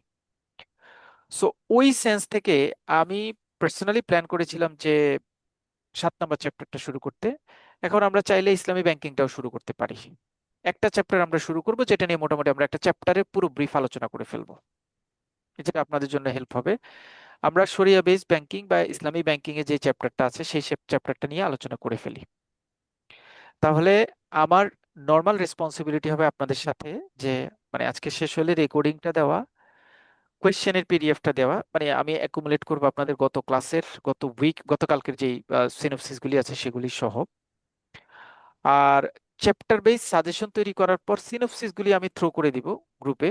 সিনোপসিস গুলি দিয়ে দিব যতটুকু পারা যায়, যেভাবে পারা যায়। অ্যাটলিস্ট এতটুকু এনশিওর করার চেষ্টা করব প্রথম দিকে যে আপনারা যাতে নেক্সট ক্লাসটা মানে আপনাদের সলিউশনটা মানে যেটার ক্লাস নিচ্ছি আমি সেটা শীটটা যাতে আপনাদের কাছে কাছে থাকে অতটুকু আমি এনশিওর করার চেষ্টা করবো। তবে আমাকে অ্যাটলিস্ট 7 days 10 days এর মতো সময় দিতে হবে কমপ্লিট প্যাকেজটার জন্য। বিকজ কমপ্লিট প্যাকেজটা তো আসলে কোয়েশ্চেন আপনাদের অ্যাডমিশন সকল কিছু কমপ্লিট হওয়ার পরেই আমরা এক্সিকিউট করি। দ্যাটস ওয়াই 7 days 10 days এর মতো আমাদের মানে টোটাল প্যাকেজটা তৈরি হতে সময় লাগে। টোটাল প্যাকেজ মানে হচ্ছে সকল চ্যাপ্টারের সকল সিনোপসিস একত্রে তৈরি হতে সময় লাগে। So gradually I will provide, but in the meantime আমাদেরকে একটু অনার করতে হবে বা একটু পেশেন্স কনসিডার করতে হবে। যতটুকু রেকর্ডিং গুলি খুব ঝামেলার না, অন্যান্য সিনোপসিস গুলি গ্র্যাজুয়ালি দেওয়ার ব্যাপারে একটু কনসিডার করতে হবে। ওকে, প্রথমে আমরা ইসলামী ব্যাংকিং অর্থাৎ মডিউল 6 আমাদের যে চ্যাপ্টারটা আছে সেই চ্যাপ্টারটা নিয়ে আমরা একটু আলোচনা করতে চাচ্ছি। সবাই একটু মনোযোগ দিবেন। আলোচনাটা আমরা এখানে যা করব সেটাই পড়া, সেটাই পরীক্ষায় আসবে। এডিশনাল কোনো পড়া আপনার মাথায় জোর করে ঢুকানোর দরকার নাই। মানে আমরা যা পড়বো এটাই মূলত পরীক্ষায় আসবে। সো আমরা স্টার্ট করছি। প্রথম প্রশ্নটা, what is Islami banking, explain the core principal of Islami banking, make difference between Islami banking and conventional banking. দেখেন একটা পার্থক্য এখানে অ্যাড করানো, তার মানে আমি পার্থক্য শীট যেটা আগামীকালকে হয়তো আগামী ক্লাসে দেখবো ম্যাথের পাশাপাশি, সেখানে কিন্তু কনভেনশনাল ব্যাংক এবং ইসলামী ব্যাংকের মধ্যে পার্থক্য থাকবে। সো সেটা আমি এখানে কভার করব। ইসলামী ব্যাংক বলতে কি বোঝায়, ইসলামী ব্যাংকের কোর প্রিন্সিপাল গুলি কি, কনভেনশনাল ব্যাংক এবং ইসলামী ব্যাংকের মধ্যে পার্থক্য কি। প্রশ্ন হচ্ছে এটা। ইসলামী ব্যাংক কি? ইসলামী ব্যাংক হচ্ছে ওই সকল ব্যাংক যে সকল ব্যাংক তাদের ব্যাংকিং কার্যক্রম কোরআন সুন্নাহ, অর্থাৎ এটাকে সামষ্টিকভাবে বলা হয় ইসলামিক ল। ইসলামিক ল এর আরেকটা নাম আছে, সেটাকে বলা হয় শরিয়া। তাহলে সুন্দর করে বললে যে সকল ব্যাংক তাদের ব্যাংকিং কার্যক্রম শরিয়ার নিয়ম নীতি অনুযায়ী পরিচালনা করে সেই সকল ব্যাংককে ইসলামী ব্যাংক বলা হয়। তাহলে কোর ওয়ার্ডটা মনে রাখতে হবে, শরিয়ার নিয়ম নীতি। শরিয়াকে যদি আমি একটু ভাঙাই তাহলে শরিয়া মানে হচ্ছে ইসলামিক ল। ইসলামিক ল মানে কি? ইসলামিক ল মানে হচ্ছে কোরআন এবং সুন্নার নিয়ম অনুযায়ী যে সকল ল পরিচালিত হয়, কোরআন সুন্নাহ ইজমা কিয়াস এই সকল নিয়ম নীতি দিয়ে যে সকল ল তৈরি হয় সেগুলিকে ইসলামিক ল বলে। ইসলামিক লকে সংক্ষিপ্তভাবে শরিয়া বলা হয়। তাহলে যে সকল ব্যাংক ইসলামিক ল এর নিয়ম অনুযায়ী পরিচালিত হয় সেই সকল ব্যাংককে ইসলামী ব্যাংক বলে। যে সকল ব্যাংক শরিয়ার নিয়ম নীতি অনুযায়ী পরিচালিত হয় তাকে ইসলামী ব্যাংক বলে। যে সকল ব্যাংক কোরআন সুন্নাহ ইজমা কিয়াসের নিয়ম নীতি অনুযায়ী পরিচালিত হয় তাকে ইসলামী ব্যাংক বলে। আপনি যেটা বলেন, আপনার কাছে যেটা বলতে ভালো লাগে। ইসলামী ব্যাংকের ডেফিনেশনটা কভার হলো। সেকেন্ড হচ্ছে ইসলামী ব্যাংকের প্রিন্সিপাল গুলি কি কি। আমি বলবো, আমি বলার পরে আপনাদের মধ্য থেকে কেউ একজন আমাকে আবার রেসপন্স করবেন, মানে আপনারা আবার যে কোনো একজন বলবেন ইসলামী ব্যাংকের প্রিন্সিপাল গুলি কি কি। ইসলামী ব্যাংকের প্রিন্সিপাল গুলি হচ্ছে, 1 নম্বর প্রিন্সিপাল, ইসলামী ব্যাংকে ইন্টারেস্ট বা রিবা হারাম।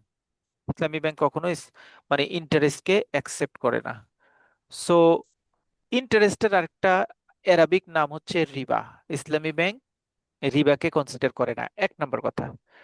2 নম্বর কথা, ইসলামী ব্যাংক প্রফিট এবং লস শেয়ার করার মাধ্যমে ব্যাংকিং কার্যক্রম পরিচালনা করে। প্রফিট এবং লস শেয়ার করে।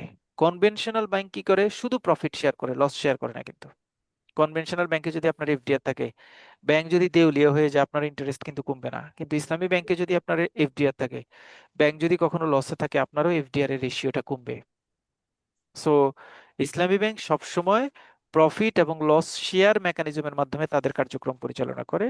কনভেনশনাল ব্যাংক কিন্তু এরকম করে না। কনভেনশনাল ব্যাংক শুধু প্রফিটটাকে কনসিডার করে, লস শেয়ার করে না।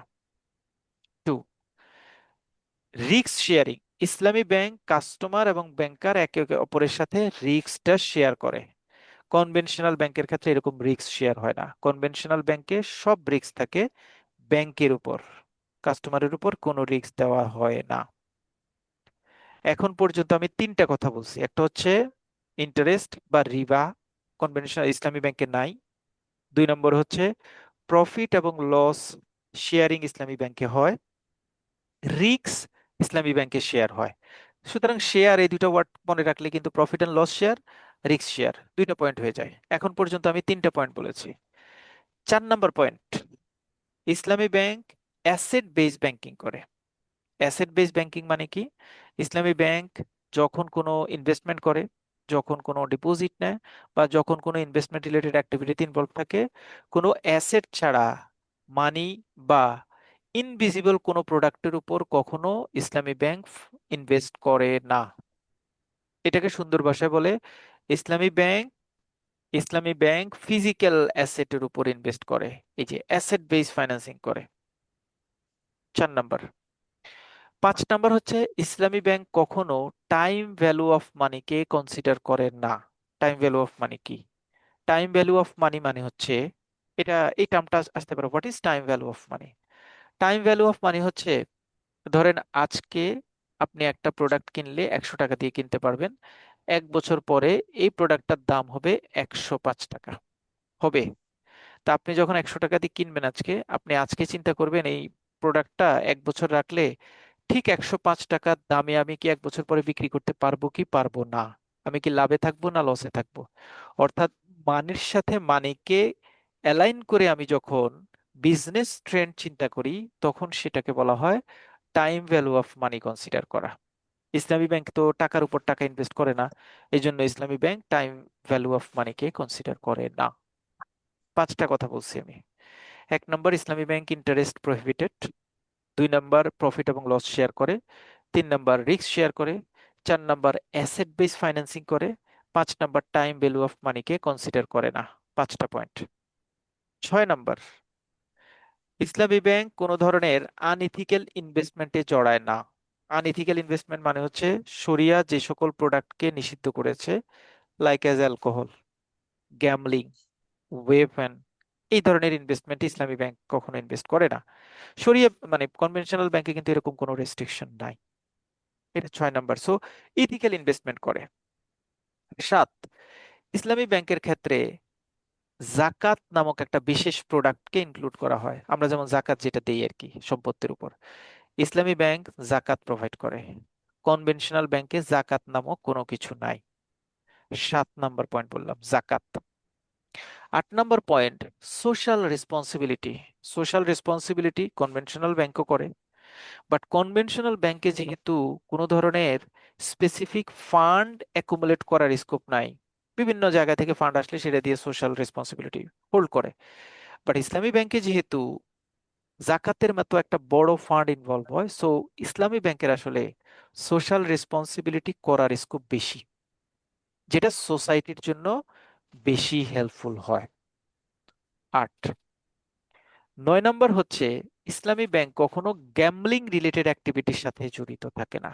গ্যাম্বলিং রিলেটেড অ্যাক্টিভিটিতে ফাইন্যান্স করা, গ্যাম্বলিং রিলেটেড অ্যাক্টিভিটিতে ট্রানজেকশন করা, এগুলির সাথে জড়িত থাকে না। 10 নম্বর, সর্বশেষ, গতবার প্রশ্নটা আসছে বলে ওই ওয়ার্ডটাকে আমি ব্যবহার করছি, গারার। ইসলামী ব্যাংক মেজর পরিমাণ গারার হলে সেই গারারের বিজনেসে ইসলামী ব্যাংক কখনো ফাইন্যান্স করে না, অর্থাৎ মেজর টাইপের গারারকে ইসলামী ব্যাংক কখনো অ্যাকসেপ্ট করে না। গারার মানে কি? গারার মানে হচ্ছে আনসার্টেনিটি, অনিশ্চয়তা। ধরেন আমি রাজশাহীর একটা গাছের আম কিনবো মুকুল অবস্থায়, এবং আমি বলবো যে এটা 5 মাস পরে এটার দাম এখন 40,000 টাকা। এই গাছটা কেন? কারণ 4 মাস পরে আমের কেজি হবে 60 টাকা, এইখান থেকে আপনি 40,000 টাকা সমপরিমাণ আম পাবেন, দ্যাটস ওয়াই গাছের দাম এখন 40,000 টাকা। আচ্ছা, 4 মাস পরে যেটা 40,000 টাকা হবে, এটা কি আমি ওই মুকুল অবস্থায় বলতে পারবো? ডেফিনেটলি বলতে পারবো না। সো এটা আমার জন্য আনসার্টেনিটি। আমরা গ্রাম অঞ্চলে অনেকে দেখি পুকুরে মাছ বিক্রি করে না, অথবা জলাশয়ে মাছ বিক্রি করে। কিভাবে বিক্রি করে? সে কি ক্যামেরা নিয়ে পুকুরে যায়, মানে জলাশয়ে যায়, কোথায় কোথায় মাছ আছে এটা দেখে, দেখে বলে যে এই পুকুরের দাম 10,000 টাকা, এরকম হয়? না, এরকম হয় না। ও বলে যে এই পুকুরে যা মাছ আছে আমি নিব, লাভ হলে আমার, লস হলে আমার, এটার দাম 20,000 টাকা। এই পুকুরের দাম 20,000 টাকা, আমি তোমাকে 20,000 টাকা দিয়ে দিচ্ছি, আমি 20,000 টাকার মাছ পাইলে পেলাম, না পাইলে নাই। আমি মাছ না দেখে মাছের ডিডটা করলাম, তার মানে আমি একটা অনিশ্চিত ডিডের সাথে নিজেকে জড়িত করলাম। এইটাকে বলা হয় গারার। মানে ইসলামী ব্যাংক গারারটাকে একসেপ্ট করে না, তবে কিছু জায়গায়, ছোটখাটো জায়গায় গারারকে একসেপ্ট করে নিতে পারে। গারারকে ছোটখাটো জায়গায় একসেপ্ট করে নিতে পারে। যেমন একটা বস্তায় আপনি যদি চাল কিনতে যান, আপনি বস্তায় কিছু ধরেন, আপনি কি বলেন এটাকে, বলে কি, এই পায়ে বিভিন্ন ধরনের চালের নাম আছে না, চিকন চাল, মোটা চাল, কি কি ধরনের চাল আছে। আহ, ব্যক্তির নামে নামও তো কি ধরনের চাল থাকে, রবিউল, কি কি জানি চাল থাকে, হ্যাঁ। তো আমি ধরেন নাজির একটা শাহ রশিদ। নাজির শাহ, আমি এটাই বলার চেষ্টা করছি। নাজির শাহ চাল আমি দোকানে কিনতে গেলাম, আমি বললাম যে আমি এক বস্তা নাজির শাহ নিব। তো উনি বললো যে নাজির শাহ চাল হচ্ছে এটা। তো আমি বললাম যে এটা কেমন কোয়ালিটি দেখি। ওরা কিন্তু একটা ছুরির মতো একটা, আপনারা জানেন সবাই, মানে মাঝখানে চিকন ছুরির মতো একটা এলিমেন্টস আছে ওদের, ওরা দিয়ে বস্তার ভিতরে পুশ করে, বের করলে চিকন রোতে চাল বের হয়। তো আমাকে দেখালো, দেখেন এই হচ্ছে আপনার চাল। দেখেন আমি পুরো বস্তা কিন্তু চেক করি নাই, আমি শুধুমাত্র এতটুকু চাল দেখে আমি বলছি যে আচ্ছা ঠিক আছে, এই বস্তার চালটা দিলে আমাকে হবে। এই যে আমি পুরো বস্তা চেক করি নাই, এতটুকু দেখে বললাম, পুরো বস্তা কিনে নিলাম, এটাও কিন্তু গারার। বাট এই গারারটা মাইনর, মানে নর্মাল। সো নর্মাল টাইপের গারার, যেগুলি আসলে সিস্টেমের মধ্যে হয়, সেই টাইপের গারার ইসলামী ব্যাংক, ইসলাম অ্যাকসেপ্ট করে। বাট মেজর যে সকল গারার, সেই সকল গারার ইসলাম অ্যাকসেপ্ট করে না। প্রেগনেন্সি, প্রেগনেন্সির পরে মানে আমার ছেলে সন্তান হবে, মানে বিফোর বার্থ আমি এই ডিক্লারেশন দেওয়া, মাইনর গারার। একদম মেজর গারার, ইসলাম এই সকল গারারকে অ্যাকসেপ্ট করে না। সো ইসলাম আসলে মেজর টাইপের গারারকে অ্যাকসেপ্ট করে না। বাট কনভেনশনাল ব্যাংকে আনসার্টিনিটি সার্টিনিটি কথা নেই, সকল জায়গায় বিজনেস করা যাবে। এ হচ্ছে টোটাল 10টা পয়েন্ট। আমি তো পয়েন্টগুলি ব্যাখ্যা করে করে বলছি, এবার আর ব্যাখ্যা করবো না, জাস্ট জিস্ট বলে যাব। 1 নাম্বার, রেডি হন, কে বলবেন, একজন কিন্তু বলতে হবে আমার পরে। 1 নাম্বার, রিবা বা ইন্টারেস্ট ইসলামী ব্যাংকে হারাম। 2 নাম্বার, ইসলামী ব্যাংকে প্রফিট এবং লস শেয়ার করা যায়, শেয়ার করা হয়। 3 নাম্বার, ইসলামী ব্যাংকের রিস্কটা শেয়ার করা হয়। 4 number, Islamic bank asset based banking involve থাকে। 5 নাম্বার, ইসলামী ব্যাংক টাইম ভ্যালু অফ মানিকে কনসিডার করে না। 6 নাম্বার, ইসলামী ব্যাংক ইথিক্যাল বিজনেস ইনভলভ থাকে, অর্থাৎ যে সকল বিজনেস শরিয়া বহির্ভূত সেই সকল বিজনেস ইসলামী ব্যাংক ইনভলভ থাকে না। 7 নাম্বার, জাকাত নামক একটা বিশেষ প্রোডাক্ট ইসলামী ব্যাংকে রয়েছে, যেটা কনভেনশনাল ব্যাংকে নাই। সোশ্যাল রেসপন্সিবিলিটি, যেহেতু জাকাতের ফান্ড সবসময় স্পেসিফিকলি ইসলামী ব্যাংকে ক্রিয়েট হওয়ার জন্য সোশ্যাল রেসপন্সিবিলিটির স্কোপটাও ইসলামী ব্যাংকে অনেক বেশি। গ্যামলিং রিলেটেড বিজনেসের সাথে ইসলামী ব্যাংক জড়িত থাকে না। মারাত্মক বা মেজর টাইপের গারার রিলেটেড বিজনেস বা অ্যাক্টিভিটিতেও ইসলামী ব্যাংক জড়িত থাকে না, যেগুলি সব কনভেনশনাল ব্যাংক থাকতে পারে। এ হচ্ছে 10টা পয়েন্ট। কে বলবে, বলেন, বলেন, কে বলবেন? ভাই আমি চেষ্টা করি একটু জি জি কথা জি বলতে পারি। জি, প্লিজ। আবার 1 নম্বর হচ্ছে রিবা নিষিদ্ধ, প্রহিবিটেড রিবা। 2 নম্বর হচ্ছে প্রফিট লস শেয়ারিং। 3 নম্বর হচ্ছে রিস্ক শেয়ারিং। 4 নম্বর হচ্ছে যে আনইথিক্যাল ইনভেস্টমেন্ট অ্যালাউ করে না। 5 নম্বর হচ্ছে এখানে জাকাত ফান্ডের ব্যবস্থা আছে। 6 নম্বর হচ্ছে সোশ্যাল রেসপন্সিবিলিটি। ওকে। 7 নম্বর হচ্ছে অ্যাসেট অ্যাসেট ব্যাক ফাইন্যান্স করে। আর এখানে গারার, নো গারার, গারার নাই, নেই এখানে আর কি। এরপর আহ অন্য কেউ অ্যাড করেন, কোন পয়েন্ট মিস করেছে? গ্যাম্বলিং এখানে হচ্ছে প্রভিডেড প্রভিডেড থাকে ওকে এবং হচ্ছে জাকাত ফান্ড থাকে। Okay, very good very good. এবং টাইম ভ্যালু অফ মানিকে time value consider, of money. Time value of মানিকে মানে কনসিডার। সবাই মোটামুটি বুঝতে পারছি না, সবাই আমার আমার ক্লিয়ার না, মানে আমাদের কাছে তো কারো কঠিন মনে হচ্ছে না, সোজা না প্রশ্নটা? না না, চমৎকার চমৎকার। চমৎকার, ওকে। এই প্রশ্নটাই পরীক্ষায় আসবে আপনাদের, মাস্ট। তাহলে এই পরীক্ষায় প্রশ্নটা আসতে পারে, আহ, ইসলামী ব্যাংকিং এর কোর প্রিন্সিপাল গুলি আলোচনা করেন, ইসলামী ব্যাংকিং এর অবজেক্টিভস বলতে কি বোঝায়, ইসলামী ব্যাংকিং এর স্পেশাল ক্যারেক্টার গুলি কি কি, ইসলামী ব্যাংকিং কি ধরনের পারফরমেন্স বা ফাংশন রেজ করে। এই হচ্ছে, এই যেভাবেই আসুক না কেন কোয়েশ্চেনের অ্যান্সার হচ্ছে এটা। আর ইসলামী ব্যাংকিং, কনভেনশনাল ব্যাংকিং অলরেডি আমরা এখানে আলোচনা করে ফেলেছি। সো এটা বাংলাটা এটার সাথে সাথে দেওয়া আছে। সো 1 নম্বর প্রশ্নটা মোটামুটি আমাদের আলোচনা শেষ। আমরা এখন 2 নম্বর প্রশ্ন পড়বো, বাট 2 মিনিটে শেষ করতে পারবো 2 নম্বর প্রশ্নটা। তাহলে আমাদের মোটামুটি মানে এগোনো থাকলো আর কি। 2 নম্বর প্রশ্নটা হচ্ছে সোর্স অফ শরিয়া, শরিয়ার সোর্সগুলি কি কি। এবার ইম্পর্টেন্ট প্রশ্ন এটা। শরিয়ার সোর্স হচ্ছে 4টা: কোরআন, সুন্নাহ, ইজমা, কিয়াস। কোরআন আমি আমি আপনি সবাই জানি আল্লাহ তাআলার বাণী, এবং এটা অপরিবর্তনীয়। পৃথিবীর জন্ম থেকে মৃত্যু পর্যন্ত সকল সমস্যার সমাধান এখানে রয়েছে। তবে সকল সমস্যার সমাধান সরাসরি ভাবে নাই, কিছু সরাসরি আছে, কিছু ইনডিরেক্ট আছে। এই ইনডিরেক্ট গুলিকে অ্যানালাইসিস করার জন্য পরবর্তীকালে হাদিস, ইজমা, কিয়াসের সৃষ্টি হয়েছে। সুন্নাহ হচ্ছে হযরত মুহাম্মদ সাল্লাল্লাহু আলাইহি সাল্লামের কথা, কাজ, চালচলন, আচরণ, দিক নির্দেশনা সকল কিছু সুন্নাহর মধ্যে পড়ে। আমরা জানি, এগুলি পড়ে আসছি, 4-5-এ পড়ে আসছি। ইজমা এবং কিয়াস নিয়ে আমাদের একটু কনফিউশন ক্রিয়েট হয়, সেটা নিয়ে আমরা একটু ক্লিয়ার হব। ইজমা কথাটার মানে হচ্ছে কনসেনসাস অফ ওপিনিয়ন। এই লাইনটুকু, কনসেনসাস মানে হচ্ছে সর্বসম্মতি, মানে কোনো একটা অঞ্চলের কয়েকজন ব্যক্তি, স্কলার, ইসলামিক স্কলারের যদি কোনো একটা ব্যাপারে সর্বসম্মতভাবে কোনো সিদ্ধান্ত গ্রহণ করে, তাহলে সেই সিদ্ধান্তটাও শরিয়ার আইন হিসেবে বিবেচনা করা হবে এবং অন্যরা সেই আইনটা মানতে বাধ্য থাকবেন, যদিও সেই আইনটা কোরআন এবং সুন্নাতে নাই। তাহলে ইজমা ক্রিয়েট হবে যদি এমন কোনো ইস্যু রেজ করে যে ইস্যুটা কোরআন এবং সুন্নাতে নাই, সেই ইস্যুটা সলভ করার জন্য ইজমা কাজ করবে। যেমন হযরত মুহাম্মদ সাল্লাল্লাহু আলাইহি সাল্লামের মানে জীবদ্দশায় যখন কোরআন মাজিদ নাজিল হয়, তখন ওহী আকারে আসতো, হযরত মুহাম্মদ সাল্লাল্লাহু আলাইহি সাল্লামের কাছে আসতো, তাহলে তিনি সেটা পাথরে লিখে রাখতেন, বলতেন, অন্য হাফিজরা সেটা মুখস্থ করে রাখতো। বিভিন্নভাবে কোরআনকে সংকলন করা হয়েছিল তখনকার সময়।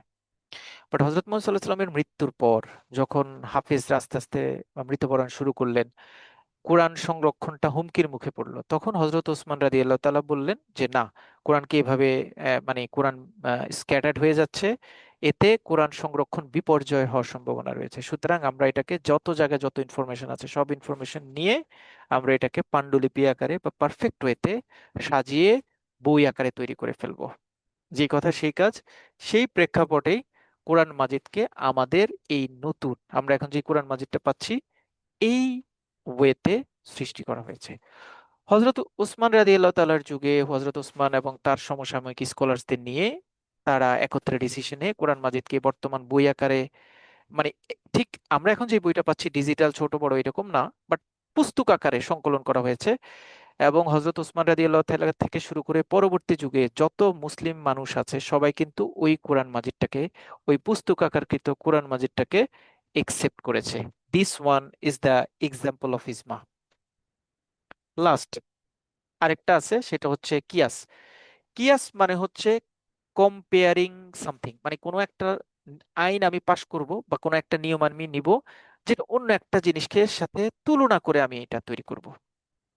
এগেইন, অর্থনীতিতে, সামাজিক ব্যবস্থাপনা এমন কোনো মানে এমন কোনো সিস্টেম, এমন কোনো ইস্যু আসতে পারে যে ইস্যু আসলে কোরআন সুন্নাতে বলা নাই, বা কোরআন সুন্নার ওই সময়কালীন এরকম ইভেন্ট ক্রিয়েট হয় নাই, এখন নতুন করে ক্রিয়েট হওয়ার ক্ষেত্রে এটাকে সলভ করার জন্য যে নির্দিষ্ট নিয়ম কানুন ফলো করা হয়, সেই নির্দিষ্ট নিয়ম কানুনের ওয়েটাকে আমরা বলতে পারি কিয়াস। তবে কিয়াস এখানেও স্কলারসরা একত্রে মিলে ডিসিশন নিবে, এবং ওই ডিসিশনটা যদি সর্বসম্মতভাবে কোনো একটা মানে ইসলামের একটা স্ট্যান্ডার্ডের সাথে কম্পেয়ার করে ওই ডিসিশনটা নিতে হবে। এটা হচ্ছে ইম্পর্টেন্ট কিয়াসের ক্ষেত্রে। আর ইজমার ক্ষেত্রে ইম্পর্টেন্ট হচ্ছে যারা ডিসিশন নেবে তারা সকলে মত প্রকাশ করবে, এগ্রিমেন্ট দিবে, এগ্রি করবে। আর কিয়াসের ক্ষেত্রে হচ্ছে ইসলামের একটা স্ট্যান্ডার্ডের সাথে কম্পেয়ার করে সেটাকে মানে আইন হিসেবে বলবৎ করতে হবে। যেমন ফিমেল আমাদের যারা নেল পলিশ ব্যবহার করেন, হযরত মুহাম্মদ সাল্লাল্লাহু আলাইহি ওয়াসাল্লামের যুগে বা তার ওই সময়টাতে কিন্তু আমাদের এই মডার্ন এখন এই যে কেমিক্যাল টেমিক্যাল মিক্সড করানো নেল পালিশ পাওয়া যেত না। তখন কি হতো, তখন হয়তো গাছের রস, পাতার রস, এগুলিকে মানে ফিমেলরা প্রসাধন হিসেবে ব্যবহার করতো। বাট আমাদের এখন টেকনোলজি অ্যাডভান্স হওয়ার কারণে নেল পলিশ একটা হাতে নেল পলিশে আঙ্গুলে দিলে 15 দিন যদি আপনি না উঠান এই নেল পলিশটা সরে না। কিন্তু আমরা জানি কোরআন এবং সুন্নাহকে যদি অ্যানালাইসিস করি আমাদেরকে বলা হয়েছে যে অজু করার নিয়ম হচ্ছে এটা। ডেফিনেটলি কোরআনে না, সুন্নাত মাধ্যমে আমরা আসছি। উজু করার নিয়ম হচ্ছে এটা, এবং এটা হাতের কনুই পর্যন্ত, তারপরে মাথা মাসাজ করতে হবে, মুখমণ্ডল এভাবে ধুইতে করতে হবে, এবং ওখানে ক্লিয়ার ইনস্ট্রাকশন দেওয়া আছে শরীরের কোনো অংশ মানে স্পেসিফিক যে অংশগুলি অজুর জন্য দরকারি সে অংশগুলি যদি শুকনা থাকে তাহলে অজু হবে না। এইটাই স্ট্যান্ডার্ড। আমি কিন্তু মানে দেখেন স্ট্যান্ডার্ড হচ্ছে এটা। এই স্ট্যান্ডার্ডকে কম্পেয়ার করেছে এবার ফিমেলরা, যেহেতু বর্তমান যুগে নেল পলিশ দেয়, তাহলে নেল পলিশ দিলে তাদের নখের উপর পানি লাগবে না, তার মানে নখের অংশটুকু তার অধৌত থেকে যাবে, সুতরাং এই অজুটা কমপ্লিট হবে না। সুতরাং নেল পলিশ দিয়ে যদি কেউ অজু করেন সেই অজুটা কমপ্লিট হবে না, তার মানে অজু না হলে নামাজ হবে না। এই ফতোয়াটা চলে আসলো কম্পেয়ার করে কিসের সাথে? ওই যে সুন্নাহর ওই নিয়মের সাথে অজু করার নিয়ম হচ্ছে এটা, সেটাকে স্ট্যান্ডার্ড ধরে নেল পলিশ যুক্ত ইস্যুটাকে বলা হচ্ছে যে এটা শরিয়া সম্মত না। This is the example of কিয়াস। আমরা দুইটা প্রশ্ন পড়েছি, মেজর প্রশ্নটা আমরা কভার করেছি। আমি ঠিক জানি না যে নেক্সট ক্লাসটা আমরা ম্যাথটা শুরু করি, আর আমরা ট্রাই করব মানে যেহেতু আলোচনা করছিলাম একটা চ্যাপ্টারে যেহেতু ঢুকেছি এই চ্যাপ্টারটা কমপ্লিট করে ফেলতে পারি কিনা, তাহলে আপনাদের একটা চ্যাপ্টার কমপ্লিট হয়ে যাবে। হ্যাঁ, আর একটা চ্যাপ্টার কমপ্লিট হয়ে যাবে এবং এটা আপনাদের জন্য সুবিধা হবে। আর আরেকটা জিনিস করতে পারি, একটু আমরা দ্রুত পড়ে যাব। দ্রুত পড়লে আমার মনে হয় চ্যাপ্টার যদি একটা দুইটা চ্যাপ্টার শেষ করতে পারলে আপনাদের দেখবেন সিঙ্গেল কোয়েশ্চেনগুলি পড়তে আপনাদের জন্য ভালো হবে। যেমন আমি আপনাদের সিঙ্গেল কোয়েশ্চেন যখন পড়তে যাব আপনাদের ওখানে সিঙ্গেল মানে পার্থক্যের মধ্যে আমি প্রথম প্রশ্নটা দিব যে কনভেনশনাল ব্যাংক এবং ইসলামী ব্যাংকের মধ্যে পার্থক্য কি। আপনাকে কিন্তু আপনি খুব সহজে এটা অ্যান্সার করতে পারবেন। আমি আপনাকে প্রশ্ন দিব সিঙ্গেল কোশ্চেনে, কোরআনের মানে সোর্স অফ কোরআন মানে সোর্স অফ ইসলাম কয়টা? 4টা আপনি এখানে পড়ে আসছেন। সেম একই রকম 3-4 প্রশ্নের বিভিন্ন প্রশ্নের পার্টে কিন্তু ওখানে আসলে ইনসেক্ট হবে। সো একটা চ্যাপ্টার যেহেতু শুরু করেছি আমরা চেষ্টা করব এই চ্যাপ্টারটা শেষ করে আমরা হচ্ছে ম্যাথ বা অন্যান্য পার্ট যেটা আমরা প্ল্যান করেছি আজকে সেটাতে ইনভলভ হতে। সো আজকের ক্লাসটা শেষ করব আমরা এখানে। আগামী একটু পরে আমাদের হচ্ছে বিজনেস কমিউনিকেশন ক্লাস। আপনাদের একদিনে একটা লিঙ্কই দিব আমি, 3টা ক্লাসের জন্য একটা লিঙ্ক। শুধুমাত্র আপনারা যারা আমাকে যে সাবজেক্টে এনরোলমেন্টের কথা বলেছেন তাদের এক্সেলটা আমার এই আপনাদের জয়েনিং এর সাথে অ্যালাইন করা থাকে, সো আমি সেখান থেকে বুঝি আপনার এক্স্যাক্টলি এই সাবজেক্টে এনরোলমেন্ট আছে কিনা। সো আমি আসলে লিঙ্কটা চেঞ্জ করি না কারণ এটাতে একটু ঝামেলা হবে। আপনার একদিনের লিঙ্ক একটাই, সো যতগুলি ক্লাস থাকবে ওই লিঙ্ক। একজন লিঙ্ক দাও তো। ঠিক আছে, আমরা 8:27 বাজে 5 মিনিট পরে শুরু করব। রেকর্ডিংটা শেষ করে মানে 8:35, 8:35 ভাইয়া বিজনেস একটু communication class will start. Sorry, hello ভাইয়া। কেউ কিছু বলতে চাচ্ছেন? হ্যাঁ ভাইয়া, আমি যাই বলছি। জাহিদ ভাই। ভাইয়া ওই যে কালকের শীট গুলো দেননি, আজকের শীট গুলো একটু কাইন্ডলি যদি কালকে দিয়ে দিতেন, আগামীকাল এরকম। হ্যাঁ দিয়ে দেবো ভাইয়া। ঠিক আছে, 8:35-এ business communication class will start. Thank you, আসসালামু আলাইকুম।